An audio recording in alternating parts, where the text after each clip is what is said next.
ورحمۃ اللہ وبرکاتہ۔ وعلیکم السلام ورحمۃ اللہ وبرکاتہ۔ الحمد للہ رب العالمین والعاقبۃ للمتقین والصلاة والسلام علی سید الانبیاء واشرف المرسلین وعلی آلہ واصحابہ الطیبین الطاہرین، اما بعد فقد قال اللہ تبارک وتعالی فی کتابہ المبین فی شان عظمت حبیبہ الکریم تشریفا وتعظیما، ان اللہ وملائکتہ یصلون علی النبی یا ایھا الذین آمنوا صلوا علیہ وسلموا تسلیما، اللہم صل علی سیدنا محمد وعلی آل سیدنا محمد وبارک وسلم۔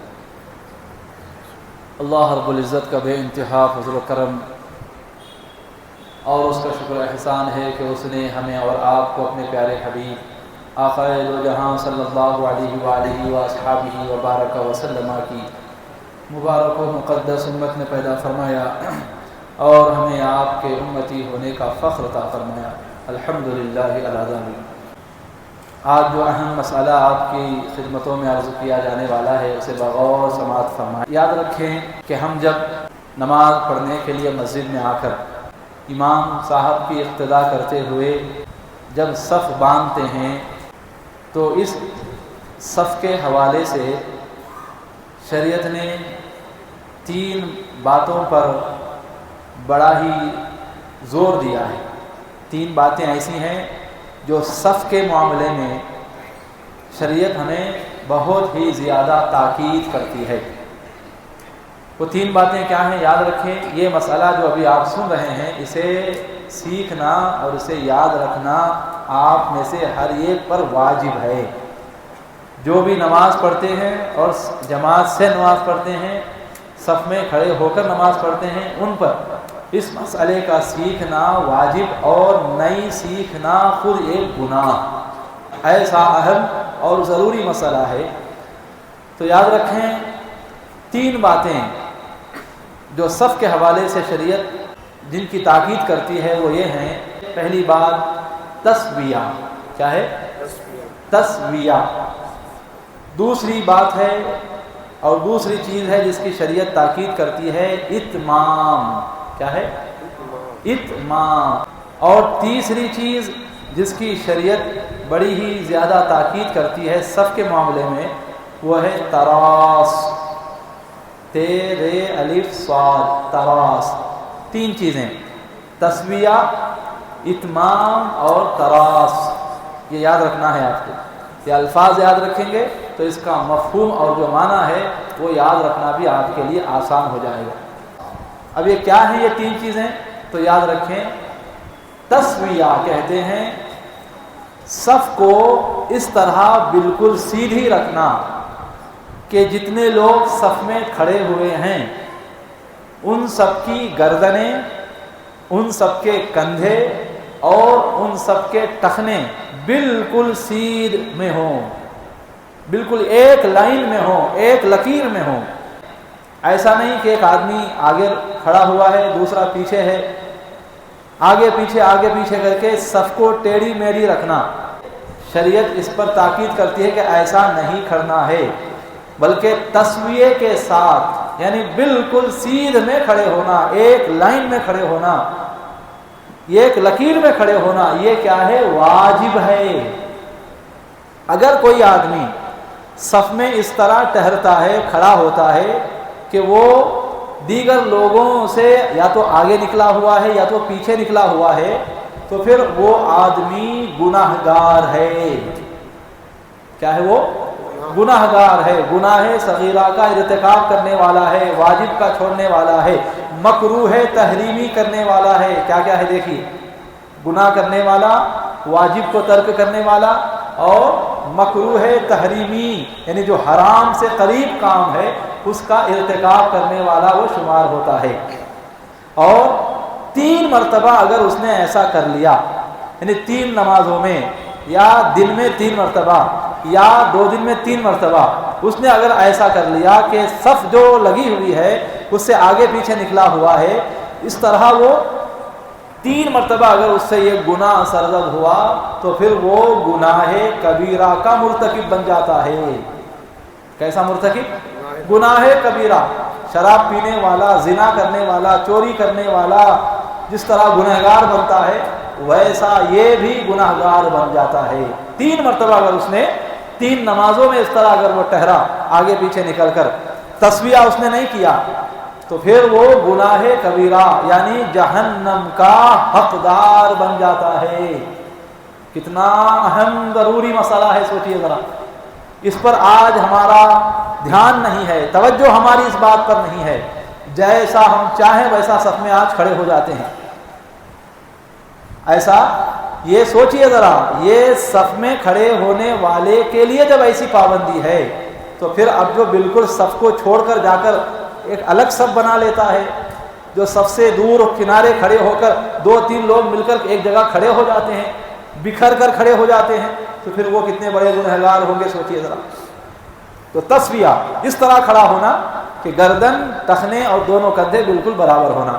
دوسری چیز ہے جس کو شریعت صف کے معاملے میں صف میں کھڑے ہونے والے لوگوں پر واجب کرتی ہے اس بات کو، وہ ہے اتمام۔ کیا ہے وہ؟ زور سے بولیں۔ اتمام کا مطلب کیا ہے؟ یعنی جب تک پہلی صف یعنی آگے کی صف جب تک مکمل نہ ہو دوسری صف کو قائم کر لینا۔ ابھی پہلی صف مکمل نہیں ہوئی ہے، یا پہلی مکمل ہے دوسری پیچھے والی وہ ادھوری ہے، نامکمل ہے، تیسری صف میں کھڑے ہو جانا۔ تیسری نامکمل ہے، چوتھی صف بنا لینا۔ چوتھی نامکمل ہے، 5ویں صف بنا لینا۔ تو اس طرح آگے کی صف ابھی مکمل نہیں ہوئی ہے، اس سے پہلے دوسری صف قائم کر لینا، دوسری صف میں کھڑے ہو جانا، یہ کیا ہے؟ گناہ ہے، مکروہ ہے، تحریمی ہے، حرام سے قریب ہے۔ 3 مرتبہ اگر کسی نے ایسی حرکت کی، کیسی حرکت؟ کہ وہ مسجد میں آیا، دیکھا کہ سامنے کی صف میں جگہ خالی ہے، لیکن وہ وہاں گئے بغیر اپنی ایک صف الگ بنا کر کھڑا ہو گیا۔ 3 مرتبہ اگر وہ ایسا کرتا ہے تو پھر وہ گناہ کبیرہ کرنے والا بن جاتا ہے، حرام کرنے والا بن جاتا ہے، جس کی وجہ سے وہ جہنم کا مستحق بن جاتا ہے۔ یہ اکثر ایسا ہوتا ہے، ہماری مسجد میں بھی اور دیگر مساجد میں بھی ایسا ہوتا ہے۔ کئی لوگوں کو ہم 5 وقت کی نمازوں میں دیکھتے ہیں کہ پہلی صف نامکمل ہوتی ہے یا دوسری صف نامکمل ہوتی ہے، ادھر یہاں سے چل کر وہاں جانے میں بڑی تکلیف، جہنم کو جانا پسند ہے، اللہ کو ناراض کر لینا پسند ہے، نامہ اعمال میں گناہ لکھوا لینا پسند ہے، لیکن یہاں بیچ سے چل کر کنارے تک جانا ان کو پسند نہیں، بڑا بوجھ محسوس ہوتا ہے۔ کیا سوچتے ہیں اتنی دور چل کے جانا؟ کیا بھائی آپ چل کر نہیں جا رہے ہیں، جس کی وجہ سے جہنم سے آپ قریب ہو رہے ہیں، یہ کیوں نہیں سوچتے؟ آپ اللہ کو ناراض کرنے والے بن رہے ہیں، آپ مکروہ تحریمی کرنے والے بن رہے ہیں آپ۔ تو یاد رکھیں شریعت بڑی تاکید کرتی ہے اس بارے میں کہ آگے کی صف جب تک مکمل نہ ہو پیچھے صف میں کھڑے ہو جانا یہ کیا ہے؟ گناہ ہے۔ اور یاد رکھیں شریعت اتنی تاکید کرتی ہے کہ اگر آگے کی صف میں جگہ خالی تھی لیکن بعد میں آنے والے نے اس جگہ کو پر نہیں کیا، یعنی وہ کھڑا نہیں ہوا، پیچھے کی صف میں کھڑا ہو گیا اور پیچھے کی صف مکمل ہو گئی، پیچھے کی صف کیا ہو گئی؟ مکمل ہو گئی، آگے کی صف میں جگہ خالی ہے۔ اب ایک نیا آدمی آیا، اس نے دیکھا کہ آگے کی صف جو ہے اس میں ابھی ایک آدمی کے ٹہرنے کی جگہ خالی ہے لیکن پیچھے کی صفیں مکمل ہو چکی ہیں، تو اب وہ کیا کرے گا؟ پیچھے جہاں اس کو جگہ مل رہی ہے وہاں وہ کھڑے گا نہیں، شریعت اس کو حکم دیتی ہے کہ پیچھے جتنے لوگ صف باندھ کر کھڑے ہوئے ہیں اس صف کو چیرتا ہوا، اس صف کو لوگوں کو ہٹاتا ہوا وہ آگے جو جگہ خالی ہے وہاں جا کر ٹہر جائے۔ اب آپ کو ایک مسئلہ معلوم ہونا چاہیے، جب لوگ صف میں کھڑے ہوں تو اس صف کو چیرنا ان نمازیوں کو ذلیل کرنے کے مترادف ہے۔ ایک صف لگی ہوئی ہے اور ایک آدمی آ کر خامخواہ کیا کرتا ہے؟ صف میں خلل ڈالتا ہے، صف کو چیرتا ہے، تو اس کا صف میں خلل پیدا کرنا، لوگوں کو ہٹانا، یہ کیا ہے؟ ان لوگوں کو ذلیل کرنا ہے۔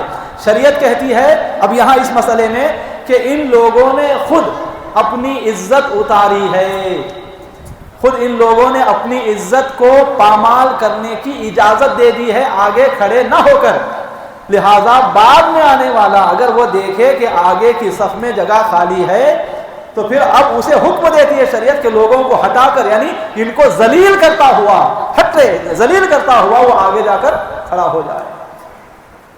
سرکار اعلی حضرت نے یہاں تک فرمایا کہ اب جو آگے جا کر کھڑا ہوگا لوگوں کو ہٹا کر، اگر عام حالت میں اگر کوئی ایسا کرتا کہ صف میں لوگوں کو ہٹاتا تو وہ گناہگار ہوتا، لیکن یہاں کیا فرما رہے کہ فرما رہے وہ چیر کر آگے جا کر کھڑے ہونے والے کہ اللہ مغفرت فرما دیتا ہے۔ سمجھ رہے ہیں؟ اتنی تاکید ہے، سوچئے ذرا، صف کو چیرنا، جو اللہ کی یاد میں کھڑے ہوئے ہیں ان کو ہٹا کر آگے بڑھنا، یہ کیا ہے؟ تاکید ہے، اتنی سختی برتتی ہے شریعت اتمام کے مسئلے پر۔ تو لہٰذا صف کے معاملے میں یاد رکھیں، پہلے تو آپ صف میں کھڑے ہیں تو صف بالکل سیدھی کر لیں، درست کر لیں، نہ آگے نہ پیچھے، بالکل ایک سیدھ میں، سب کی گردنیں برابر، سب کے کندھے برابر، سب کے ٹخنے برابر، اگرچہ آدمی لمبا یا ناٹا ہے مسئلہ نہیں ہے، لیکن بالکل ایک سیدھ میں کھڑے ہونا۔ اور دوسری کیا ہے؟ دوسری بات اتمام، کہ جب تک آگے کی صف مکمل نہ ہو پیچھے نہ کھڑا ہوا جائے۔ اور تیسری چیز جس کی شریعت نماز کے معاملے میں، صف بندی کے معاملے میں تاکید کرتی ہے وہ ہے تراس۔ تراس کا معنی کیا ہے؟ یعنی صف میں اس طرح کھڑا ہونا کہ ایک آدمی کا کندھا دوسرے آدمی کے کندھے سے بالکل لگ جائے، چمٹ جائے، چپک جائے، بالکل کندھے سے کندھا ملا کر کھڑے ہونا۔ یہ کیا ہے؟ یہ واجب ہے، اس کا ترک کرنا یعنی ایسا نہ کرنا کیا ہے؟ گناہ ہے۔ 3 مرتبہ اگر کسی نے نماز پڑھی صف میں اور تینوں مرتبہ اگر اس نے کیا کیا؟ اس طرح کھڑا ہوا کہ بازو والے کے کندھے سے وہ لگا ہوا نہیں ہے، یعنی دونوں کے کندھوں کے بیچ میں خلا باقی ہے، گیپ آ گیا ہے، اس طرح اگر کوئی کھڑا ہوا ہے 3 مرتبہ اگر اس نے ایسا نماز پڑھ لیا تو پھر وہ گناہ کبیرہ کرنے والا ہو جاتا ہے۔ سوچئے، نماز پڑھنے آیا اور اپنے آپ کو جہنم کا حقدار بنا کر جا رہے ہیں، یہ کیسی نماز ہے؟ نماز پڑھنے تو آتے ہیں ہم جنت کا حقدار بننے کے لیے، لیکن اس مسئلے پر عمل نہ کرنے کی وجہ سے اور اس پر اصرار کی وجہ سے بندہ کیا ہو جاتا ہے؟ تو آئے تھے کمانے کے لیے، پتا چلا کہ گوا کر جا رہے ہیں آپ۔ ایسا سودا آپ چاہتے ہیں؟ ایسی تجارت آپ کو پسند ہے؟ نہیں، تو پھر کیا کرنا؟ ان تینوں باتوں پر، یہ ہر ایک نمازی جو صف میں کھڑا ہوتا ہے اس پر تینوں باتیں واجب ہیں، تینوں بھی الگ الگ واجبات، یعنی 3 واجبات ہیں۔ یہ پہلے ہے تسویہ، اتمام، تراس۔ اب حضرات گرامی احادیث کی روشنی میں ذرا آپ دیکھیں میرے آقا علیہ السلام ان تینوں باتوں کے حوالے سے کیا ارشاد فرماتے ہیں۔ پہلی بات بخاری شریف کی روایت ہے، حضرت نعمان بن بشیر صحابی رسول ہیں، وہ فرماتے ہیں کہ آقا علیہ السلام نے ارشاد فرمایا لا تصون صفوفکم او لا یخالفن اللہ بین وجوہکم، کہ لوگو تم ضرور بھی ضرور اپنی صفوں کو درست کر لو، تسویہ کر لو، بالکل صفیں سیدھی کر لو، ورنہ یاد رکھو اگر صفیں آگے پیچھے ہوں گی تمہاری، تم صفوں میں آگے پیچھے کھڑے ہو جاؤ گے تو کیا ہوگا؟ او لا یخالفن اللہ بین وجوہکم، اللہ تمہارے آپس میں، تمہارے درمیان اختلاف ڈال دے گا۔ کیا کر دے گا؟ اختلاف ڈال دے گا۔ ایک آدمی دوسرے کو دیکھنا پسند نہیں کرے گا، محبتیں ختم ہو جائیں گی، بھائی چارہ ختم ہو جائے گا، ہمدردیاں ختم ہو جائیں گی، ایک آدمی دوسرے کا مخالف ہو جائے گا۔ آج یہ ہے، آج غیروں سے تو شکوہ کیا کرنا، خود مسلمان آپس میں ایک دوسرے کے نہیں ہیں، مسلمان ایک دوسرے کے دشمن بنے ہوئے ہیں، مسلمان ایک دوسرے کا برا چاہنے والے بنے ہوئے ہیں، مسلمان ایک دوسرے کو تباہ و غارت ہوتا ہوا دیکھنا پسند کرنے والے بن چکے ہیں۔ ایسا کیوں ہو چکا ہے؟ کیوں ہوا ہے؟ ہماری اپنی غلطی کی وجہ سے کہ ہم نے نماز میں تسویہ کا خیال نہ رکھا۔ کھلے الفاظ میں آقا فرما رہے اگر تسویہ نہیں کرو گے تو اللہ ضرور بالضرور لا یخالفن، ضرور بالضرور تمہارے درمیان کیا کر دے گا؟ اختلاف پیدا کر دے گا۔ جب اختلاف پیدا ہو جائے گا مسلمانوں میں تو مسلمانوں کی طاقت کہاں رہے گی؟ مسلمانوں کا میں اتحاد جب نہیں رہے گا، اتفاق جب نہیں رہے گا، تو پھر مسلمانوں کا ایک دنیا میں اپنا ایک دبدبا، اپنی ایک دھاک کہاں رہے گی؟ تو آج اگر ہماری ہوا نکلی ہوئی ہے، آج اگر ہمیں پھٹی ٹاٹ سمجھ کر پیروں سے اگر روندا جا رہا ہے تو اس کی وجہ کیا؟ ہماری یہ سب سے بڑی غلطی۔ اس کے بعد عزیزان گرامی، آقا علیہ الصلوۃ والسلام ایک مقام پر ارشاد فرماتے ہیں، اسی بخاری شریف حضرت انس بن مالک رضی اللہ تعالیٰ عنہ سے روایت ہے، میرے آقا ارشاد فرما رہے سووا صفوفکم فإن تسویۃ الصفوف من اقامت الصلاۃ۔ آقا فرما رہے اپنی صفیں درست کر لو، تسویہ کر لو۔ بے شک تسویہ کرنا یہ بھی نماز کو مکمل کرنا ہے، یعنی تمہاری نماز اس وقت تک مکمل نہیں ہوتی جب تک کہ تم تسویہ نہ کرو۔ اگر کوئی ان باتوں کو معمولی سمجھتا ہے تو سمجھ لینا کہ وہ شریعت کی نظر میں معمولی ہے۔ اتنی اہم باتیں ہیں کہ آقا علیہ السلام اس پر توجہ دلا رہے ہیں اور تاکید کے ساتھ فرما رہے ہیں، تو کیسی اہم اور ضروری بات ہے آپ سوچیے ذرا۔ اسی طرح اور ایک روایت ہے، صحیح مسلم شریف کی روایت ہے، حضرت عبداللہ بن مسعود رضی اللہ تعالیٰ عنہ فرماتے ہیں کہ کان رسول اللہ صلی اللہ علیہ وسلم یمسح مناکبنا فی الصلاۃ۔ جب نماز قائم ہو جاتی، اقامت بولنے والے مؤذن صاحب اقامت بول دیتے تو آقا علیہ السلام نماز شروع نہیں کراتے، یمسح مناکبنا، ہر ایک کے پاس جا جا کر حضور کیا کرتے؟ ہر ایک کا کندھا درست فرماتے۔ ایسے کھڑے ہو جاؤ، ایسے کھڑو، ہر ایک کا کندھے، ہر ایک کے کندھے کو درست فرماتے، اور آگے ارشاد فرماتے استووا ولا تختلفوا، کہ صفیں بالکل سیدھی کر لو، تسویہ کر لو، آگے پیچھے ہو کر نہ کھڑے ہو جاؤ، مختلف ہو کر ایک دوسرے سے الگ الگ ہو کر نہ کھڑے ہو جاؤ، ورنہ ہوگا کیا؟ فتختلف قلوبکم، ورنہ تمہارے دلوں میں اختلاف پیدا ہو جائے گا، تمہارے دلوں میں ایک دوسرے کے لیے اختلاف پیدا ہو جائے گا۔ اگر اس اختلاف سے بچنا ہے تو پھر اپنی صفیں نماز میں درست رکھو، صحیح رکھو، یہ ہے تسویہ۔ اس کے بعد اتمام کے بارے میں میرے آقا علیہ السلام نے کیا بڑی پیاری بات ارشاد فرمائی، آپ دیکھیں ذرا۔ ابو داؤد شریف کی روایت ہے، حضرت انس بن مالک رضی اللہ تعالیٰ عنہ راوی ہیں، وہ فرماتے ہیں کہ آقا علیہ السلام نے ارشاد فرمایا اتم الصف المقدم، آگے کی صف کو مکمل کرو۔ کیا کرو؟ آگے کی صف، چاہے وہ پہلی ہو، دوسری ہو، تیسری ہو، آگے کی جو صف ہوتی ہے اس میں اگر کچھ نقص ہے، کمی ہے، تو پہلے اسے کیا کرو؟ پورا کرو۔ ثم الذی یلیہ، پھر اس کے بعد والی صف جو ہے اسے مکمل کرو۔ فما کان من نقص فلیکن فی الصف المؤخر، اگر کسی صف میں کمی ہو تو وہ آخری صف میں ہو، اگر کوئی صف نامکمل ہو تو وہ آخری صف ہو، آخری صف اگر نامکمل ہے تو کوئی حرج نہیں، لیکن اس سے پہلی والی جو صفیں ہیں اس میں کسی طرح کی کوئی کمی، کسی طرح کا کوئی نقص، یہ قابل قبول نہیں ہے، پہلے اتمام کرو۔ اس کے بعد ایک اور حدیث پاک ہے، میرے آقا علیہ الصلوۃ والسلام ارشاد فرماتے ہیں، مسلم شریف کی روایت ہے، حضرت جابر بن سمورہ رضی اللہ تعالیٰ عنہ راوی ہیں، وہ فرماتے ہیں کہ ایک دن آقا علیہ السلام ہمارے پاس تشریف لائے، ہمارے پاس تشریف لائے اور ارشاد فرمایا الا تصفون کما تصف الملائکۃ عند ربہا، کہ اے لوگو کیا تم اس طرح صف بندی نہیں کرتے جس طرح ملائکہ اپنے رب کی بارگاہ میں صف بندی کرتے ہیں؟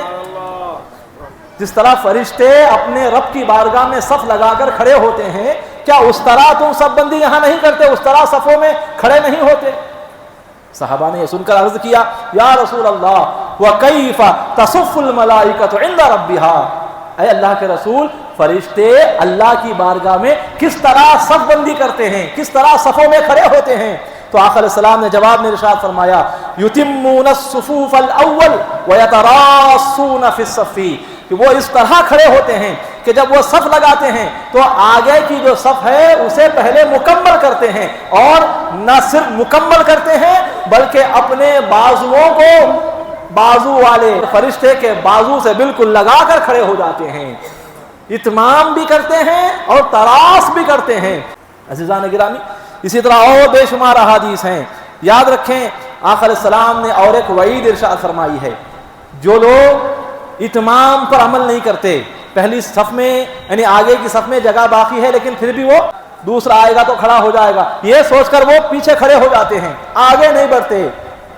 تو یاد رکھیں ان کے لیے آقا علیہ السلام نے بہت بڑی وعید ارشاد فرمائی ہے۔ آپ مجھے پہلے یہ بتائیے، آپ اپنی زندگی میں ترقی کرنا چاہتے ہیں کہ نہیں؟ جی، اونچے مقامات پر پہنچنا چاہتے ہیں کہ نہیں؟ اللہ کی بارگاہ کی عزتوں کے، عظمتوں کے، شرف کے اونچے اونچے جو درجے ہیں وہ حاصل کرنا چاہتے ہیں کہ نہیں؟ آپ چاہتے ہیں نا ایسا؟ اب اس کے لیے کیا کرنا؟ اب دیکھیے میرے آقا علیہ السلام ارشاد فرما رہے ہیں، یہ روایت ہے مسلم شریف کی، حضرت ابو سعید خدری رضی اللہ تعالی عنہ راوی ہیں، وہ فرماتے ہیں کہ رسول اللہ علیہ الصلوۃ والسلام نے کیا کیا؟ رعا فی اصحابہ تأخرا، آقا علیہ السلام نے اپنے کچھ صحابہ کو آگے کی صفوں کو پر کرنے کے معاملے میں تاخیر کرتا ہوا ملاحظہ فرمایا۔ کچھ صحابہ کو دیکھا آقا علیہ السلام نے کہ وہ آگے کی صفوں میں بڑھ کر نہیں آ رہے ہیں، پیچھے رکے ہوئے ہیں۔ تو جواب یہ دیکھ کر آقا علیہ السلام نے کیا فرمایا؟ تقدموا، اے پیچھے رہنے والوں آگے بڑھو، آگے بڑھو، فأتموا بی ولیأتم بکم من بعدکم، یعنی تم مجھے دیکھ کر میری اقتداء کرو، تمہارے پیچھے والا تمہیں دیکھ کر تمہاری اقتداء کرے گا، تمہاری اقتداء کرے گا۔ اور آگے فرمایا لا یزال قوم یتأخرون حتی یؤخرہم اللہ، کہ جو قوم یعنی جو لوگ خود صفوں میں پیچھے رہنا پسند کرتے ہیں، اللہ تعالیٰ بھی انہیں ہر معاملے میں ہمیشہ پیچھے ہی رکھے گا۔ اللہ تعالیٰ انہیں جو صفوں میں آگے بڑھنے کی کوشش نہیں کرتے، کھڑے ہو کر انتظار کریں گے کہ پہلے وہ صف مکمل ہو جائے بعد میں آگے بڑھوں گا، تو جو لوگ ایسا کرتے ہیں، حضور کیا فرما رہے ہیں؟ ایسے لوگوں کو اللہ بھی ہمیشہ ہر معاملے میں پیچھے رکھے گا۔ اب اس حدیث کی شرح کرتے ہوئے امام نووی شارح مسلم شریف کیا فرما رہے ہیں؟ یعنی ان کو پیچھے رکھے گا، کس معاملے میں پیچھے رکھے گا؟ تو آپ فرما رہے ہیں کہ ان رحمتہ وعن عظیم فضلہ ورفع المنزلۃ وعن العلم ونحو ذلک، یعنی اللہ تعالیٰ انہیں اپنی رحمت کے معاملے میں پیچھے رکھے گا، اپنی رحمت کے معاملے میں پیچھے رکھے گا، اور عظیم فضل، اپنی بارگاہ کا فضل عظیم عطا کرنے کے معاملے میں بھی ان کو پیچھے رکھے گا، اور وعن العلم، اور علم عطا کرنے کے معاملے میں بھی ایسے لوگوں کو اللہ پیچھے کر دے گا۔ تو اگر آپ کو اللہ کی رحمت چاہیے، اگر آپ کو علم چاہیے، اگر آپ کو اللہ کی بارگاہ سے فضل عظیم چاہیے، تو پھر آپ پر لازم ہے کہ آپ اتمام یعنی آگے کی صفوں میں بڑھ چڑھ کر آنے کی کوشش کریں۔ ایسا نہیں ہو جائے کہ دوسرے لوگ جائیں میں پیچھے کھڑا ہو جاؤں گا، ایسا ہرگز ہرگز نہ کریں۔ آخری حدیث ہے، سن لیں، بخاری شریف کی حدیث ہے، میرے آقا علیہ السلام ارشاد فرماتے ہیں، صف اول، پہلی جو صف ہوتی ہے اس کی فضیلت کو بیان کرتے ہوئے میرے آقا علیہ السلام ارشاد فرماتے ہیں، حضرت ابو ہریرہ رضی اللہ تعالیٰ عنہ راوی ہیں، وہ فرماتے ہیں کہ نبی پاک علیہ السلام نے فرمایا لو یعلم الناس ما فی النداء والصف الاول، اگر لوگوں کو معلوم ہو جائے کہ آذان دینے میں اور پہلی صف کی پابندی کرنے میں، ان دو چیزوں میں کتنی بڑی فضیلت ہے، کتنا بڑا اجر ہے، ثواب ہے، اللہ کی رضا اور خوشنودی ہے، کیا اللہ کی بارگاہ سے ملتا ہے اگر یہ راز ان کو معلوم ہو جائے؟ تو حضور فرما رہے ہیں ثم لم یجدوا، اگر وہ آذان دینے کے لیے آئیں اور دیکھیں کہ آذان ہو چکی ہے یا آذان دینے کے لیے لوگ زیادہ ہیں، اور وہ پہلی صف کو پانے کے لیے آئیں لیکن دیکھیں کہ پہلی صف کے لیے تو لوگ بہت بھیڑ لگا کر کھڑے ہوئے ہیں، پہلی صف میں جگہ نہیں ہے، لیکن وہ پہلی صف میں بیٹھنا چاہتے ہیں، تو حضور فرما رہے ہیں الا ان یستہموا علیہ لاستہموا، تو پھر لوگ قرعہ اندازی کرنا شروع کر دیں گے۔ لوگوں کو معلوم ہو جائے کہ پہلی صف میں کیا کیا رحمتیں، برکتیں، مولا کی بارگاہ کی عزتیں ہیں، اگر یہ معلوم ہو جائے تو پھر لوگ کیا کریں گے؟ جمع ہو کر قرعہ اندازی کریں گے، جس کا نام نکلے گا وہ پہلی صف میں جا کر بیٹھے گا، یہ معاملہ وہ اختیار کریں گے۔ سوچئے ذرا آقا علیہ السلام کتنے حسین انداز میں صف اول کی عظمت و فضیلت کو سمجھا رہے ہیں۔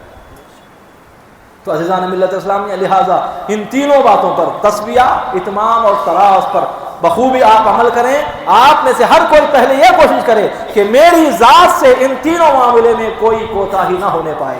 تو آپ میں سے ہر ایک یہ ٹھان لے گا، عزم کر لے گا تو پھر اس طرح تمام لوگ اگر ہر ایک کا یہی معاملہ ہو جائے گا تو پھر یہ غلطی کہاں ہوگی؟ قوم میں اتحاد آئے گا.